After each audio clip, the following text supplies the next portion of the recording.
start being grateful that you woke up today. You know, start being grateful that you were in a bed. There's people sleeping. You can go outside. There's people sleeping on the sidewalk.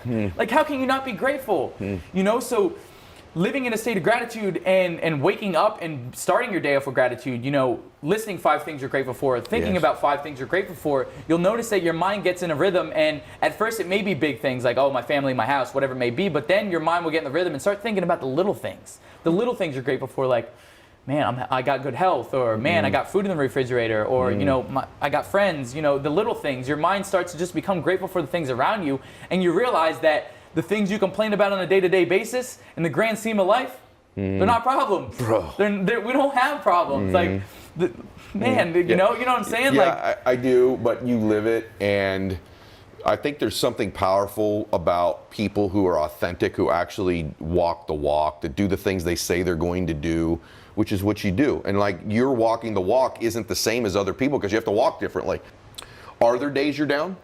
Are there days you're like, hey man, even today, are there days now, look, you're accomplished. You're now a sought after speaker, right? You inspire people like me who, it ain't easy to always inspire me, right? Like, there's gotta be something special about someone to inspire me. Like, sitting here with you, I can feel my emotions. I'm trying to hold them, right? Like, my intensity, my passion, my tears, for some reason, like, I'm holding it in because I wanna have a good interview with you, right? But like, you induce that in people, you're special.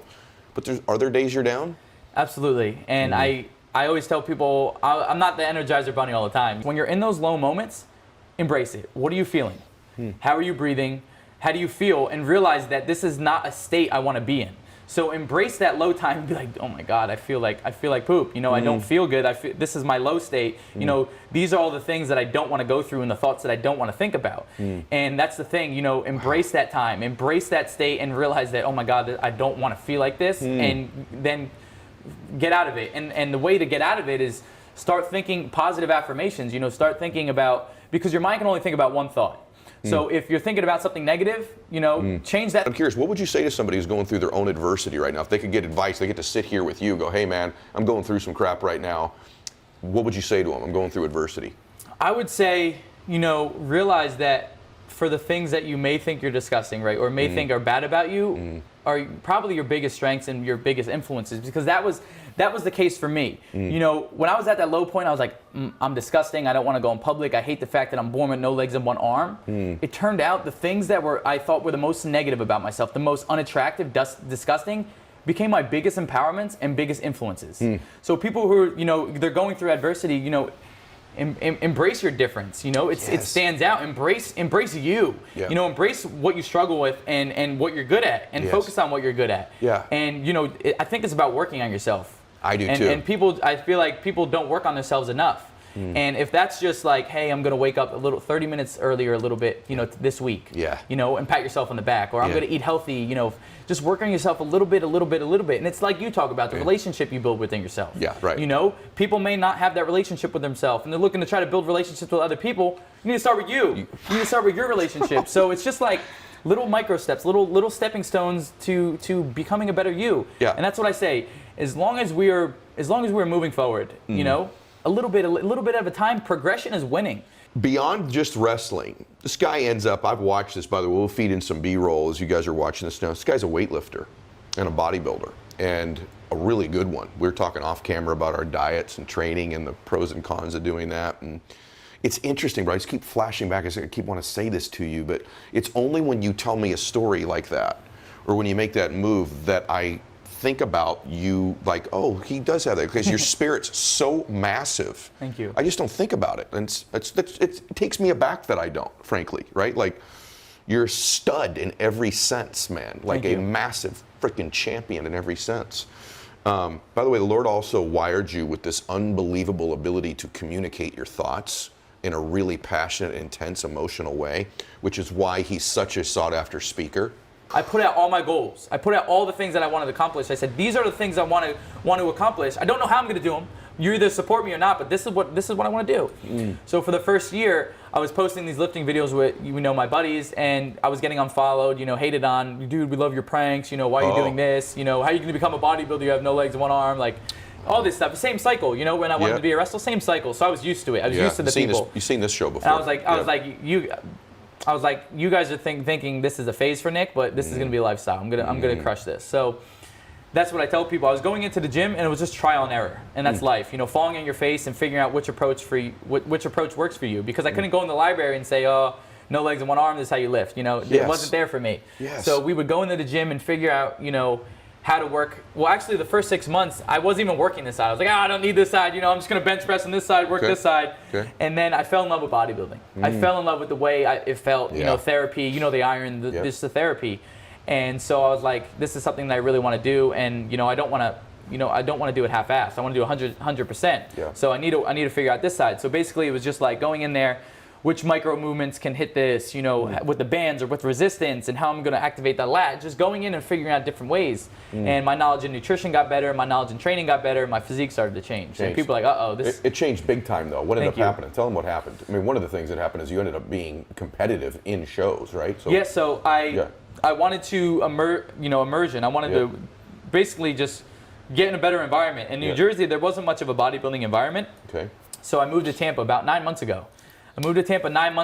And when I moved, I promised myself, I promised my family, my friends, and my supporters, I said, guys, I'm going to step on the stage, the competitive bodybuilding stage for men's physique, before 2017 was over. So not only was that holding me accountable, but that was basically throwing myself in an uncomfortable situation. It forced me to level up. Damn, and that's what people need to realize is if you don't think you're ready for something, jump into it. You know, like just because it's going to force yourself to learn what you need to learn to excel. Damn. And so embrace the uncomfortable time. So I'm like, Nick, you know, you don't know it, but you'll learn on the way. And so I did a 12-week prep, and my best friend to this day, Cody and Mitch, Cody trained me, you know, basically dedicated, you know, my whole 12 weeks of the prep to training me. And, you know, I gave everything to that prep because I was basically making history. Yes. You know, no one stepped on the stage looking like this. So I was like, and the thing is, Ed, people would have gave me an applaud if I stepped out at 12% body fat. But that wasn't me. No way. I'm like, you know, people clap anyway. I'm coming out shredded. Just like the wrestling. Same thing. Don't clap when I lose. I'm going to win. Yeah, exactly. So I was like, I'm going to come out like the best I could possibly be. How shredded were you? I was pretty shredded. I was probably like 5 or 6%. Damn, and so 12-week prep, and actually 10 weeks into my prep, I went out to Mr. Olympia because I have a big following in fitness. You know, bodybuilder. People know me all over for bodybuilding. So I wanted to go there, and that's a recharge for me. For people saying, you know, oh my God, you motivate me. You know, that's where I get my fulfillment. Is you know, people telling me how I impacted them. Yes. So I'm going there, I'm recharging, and you know, we talk about like moments were guided, you know, moments that were just like, oh my God, this happened for a reason. The Friday, I went to the expo. Saturday, I went to the expo. Sunday, you know, I was chilling. I was like, I'm not going to go to the expo. I'm just going to hang. I was in a hotel room, and I'm like, you guys want to go to the gym? And they're like, yeah. So we went to City Athletic Club, which is a super famous gym in Las Vegas. And I remember my boy, Casey Mitchell, right when I walked in, he was like, dude, the rock is upstairs lifting. And I'm like, really? Yeah. And I'm like, he's like, yeah. I'm like, well, I need to still get a lift in, you know, I'm on prep, like, can I still lift? And he's like, yeah. So I go up there, and here Dwayne was, you know, with the security guards. Yeah. And prior to that, he had retweeted one of my bodybuilding videos on Twitter. So just like, Nick, much respect, love what you're doing. So I was like, I told my guys, I'm like, he already knows who I am. We don't need to bug him. I wouldn't want to be bugged in the gym, you know, if I was him. So let's just like chill. So like we're lifting, and he was in the corner, and he pulled off his headphones, and you know, everybody bombarded with pictures, and you know, everyone's taking pictures. CT Fletcher was there, Kai Green was there, a bunch of studs. Yeah. And then that's a stud gym. Yeah, that is a stud gym. Yeah. And you know, I'm sitting there and I'm posing in the mirror, you know, I'm like 2 weeks out, just like doing me, and his security guard comes up and he's like, "Can Dwayne meet you?" And I'm like, "Yeah, like please." And he's like, "We'll escort you so you can privately meet him." And so they put me in a corner, I have it all filmed, and you know, we dabbed me up, and he's like, "Hey man, how you doing? You know, I love your stuff." And he's like, "I'm a big fan." And I'm like, "Dude, I'm a big fan of you." And I was like, "I'm gonna do what you did." And he's like, what do you mean by that? And I'm like, "Dude, you're The Rock. People knew you for college football, flag football, and then you went into WWE, and then you just took over every industry, bro. You're like crushing everything." I said, "I'm gonna do what you did." And he said, "Nick, you're right, because people like me and you, they put us in any industry, and we adapt. We adapt and we overcome." And he's like, "You're gonna do it." And talk about a moment of confirmation for me that I was doing the right thing. And after that, he's like, "Can I grab a picture?" And you know, another fangirl moment. I'm like, "Dude, of course, like, you can grab a picture. I love you." Right. So you know, we took a picture, and I told him about my competition. You know, he's like, "Dude, you're shredded." I'm like, "I'm 2 weeks out. That's the only reason why I'm shredded." Right. And so I told him about my competition and everything. You know, flew home, and 2 weeks later, I'm backstage and I'm pumping up. I'm pumping up for my show, and Cody comes over. He's like, "Dude, The Rock just posted you on his Instagram." Come on, man. I'm like, really? Yeah. And he wrote this really heartfelt message. It's still there if you scroll down, and very heartwarming message. And at the end, he said, "Nick, I want to thank you for sculpting my perspective a little bit more on life." And I tell the guys, I tell my buddies, when I'm up on stage, it's still hard for me to realize the impact I have on people, because it's Nick, just Nick. Yeah. Like, I forget to tell people that I drive a car, but I drive a car. It's just me doing me. Yes. So for someone like that to be like, dude, you are moving people. It was just like, oh my God, like I'm going the right way. I'm going. How'd you do on the show? I placed third in men's physique novice. So it was my first competition. So that, like, the amateur, I took third, and I beat some able-bodied guys, and I was like, yes, you crushed. Thank you. How cool is it, by the way? Because, by the way, all of you should know this too. You can someday inspire your own heroes, which is what you did with Dwayne, right? You can someday, your example can inspire your heroes. You said a couple things I just want to go back to, because we're like, here we go, flying out of time again, right? Because this is like unreal. Number one, several times you said, I don't know how I'm going to do it, but I'm going to do it. So many people are stopped by thinking they need to know how to do something without chasing it. More important is why and your passion for it. The how will reveal itself in the chase. So many people are held back by, I don't know how, right? Get your butt in there, start chasing it, the how begins to get revealed. Also, I think Dwayne used an unbelievable word for you, which is adapt. He said, guys like you and I adapt. If you think about it, your life, because of the way that you were born, you've had to adapt all of your life. And champions in anything, they have drive, yes, they have goals, they have their incantations, they have the gratitude, they have all that. They also have the ability to adapt. It's one of the things not covered on my show often enough, or any shows that I see like this, is adaptation, adapting to your environment, adapting to conditions, adapting to circumstances that happen to you. And I agree with him. Guys like you, me, and him, and I would just say you specifically, we adapt and we become great at whatever we do. You're about adapting your entire life. And so, stud story, dude. Like, now you go dominate, because it's interesting. You did the bowling thing, not real good at that. Wrestling, you got even better. Then you've taken the fitness and the bodybuilding to like a legitimate world-class level now, brother. It's like, I want to acknowledge that. I think it's freaking awesome. So we are almost out of time, and I feel like there's something special about you for every audience. You obviously know why you should book Nick to go speak. Let's be real here, okay? You're not going to have somebody like him ever come into your life, come speak to your organization, your school, or your company, who's literally, I mean, his example's unreal, but his ability to put these words together is unheard of in this space. I mean, like, you're going to come speak to my company. I can tell you that for sure. Thank you. I told you that even before we went on air. But I also think you have a special gift with young people, because you are young. There's a big age difference, even though you can't tell from looking at us. Right, everybody, between Nick and I. Why are you all laughing, by the way? I don't understand that. But what would you say, there's young people watching this, and I think a lot of you parents that have this is the part where you want to send them to this. So you get to speak to a lot of schools. You spoke to one yesterday, as a matter of fact. But if you could give a message to just young people about their life, maybe they're going through something, they feel awkward or self-conscious, they're being bullied, maybe they've got dreams and goals, whatever it is that you could say to, particularly to the younger group of people watching this, what would you say to that group of people? I would say, it's great to have other people believe in you, but it starts within.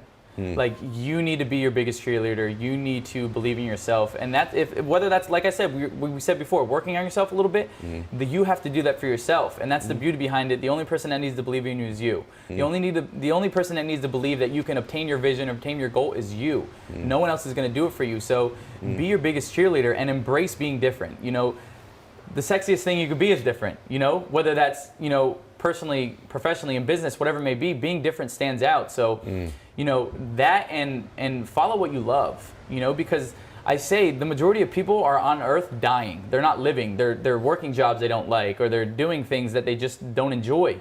But you have one life, so I would much rather fail and fall on my face at something that I enjoy, that's something that I'm pursuing that I love, than trying to then work a job that I don't enjoy or living a life that I don't enjoy. I'd much rather keep failing and working on something that I love than something that I hate. And that's what I tell people, live on this earth, don't die, be you, follow what you want to do, and forget the outside noise. Use it as jet fuel, use it as motivation, and elevate yourself, because everything around us, whether it's negative or bad, you can use it in a good way. And mostly the negative stuff, because these kids have so much going on.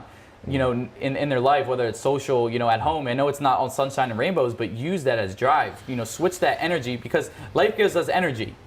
we dictate whether it's negative energy or good energy.